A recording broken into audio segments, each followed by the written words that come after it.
are making a really yummy treat. This is going to be a fun one. Most of you know that chocolate is actually good for you if you're eating dark chocolate and if it's raw. It has one of the highest antioxidant properties, the highest ORAC score of almost any other food. So we're going to make something today that I call Almond Joy. It's a lot like the candy, except that it's actually good for you. You also know, if you read greensmoothiegirl.com, that coconut is another power food. And this is going to use that ingredient as well.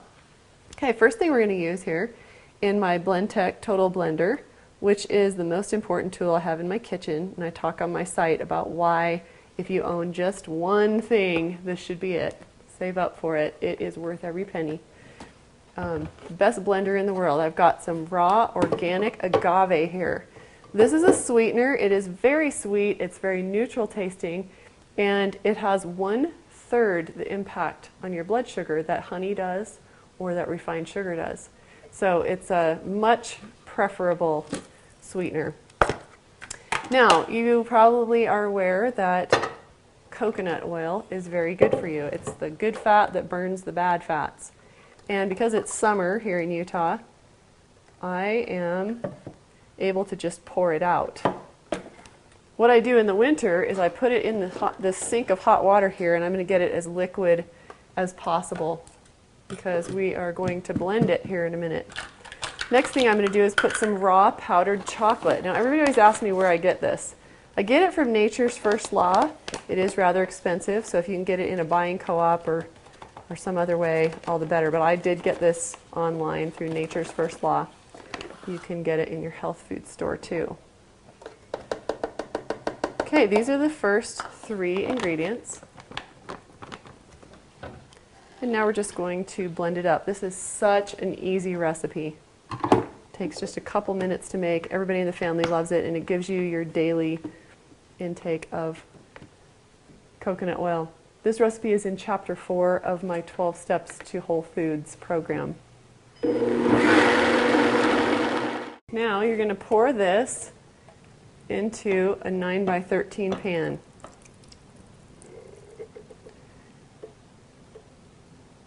Or actually, I probably should have put that in a big bowl, but it'll work to put it in a 9x13 pan. It just won't look as pretty. An intermediary step would be to put it in a big bowl.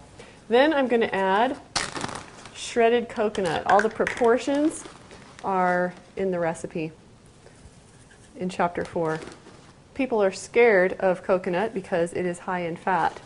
However, it's a medium chain fatty acid that we need more of. It's antibacterial, antimicrobial, antifungal, and the indigenous people, who are pretty untouched by Western diet, eat up to 60% of their diet is the fat from coconut, and they have an ideal height-weight ratio.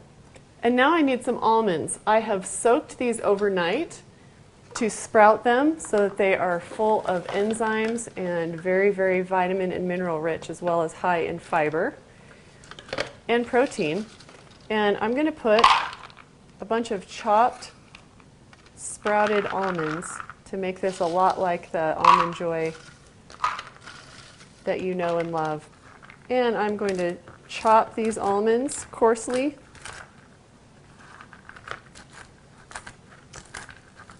Okay, once the nuts are chopped coarsely, put those in.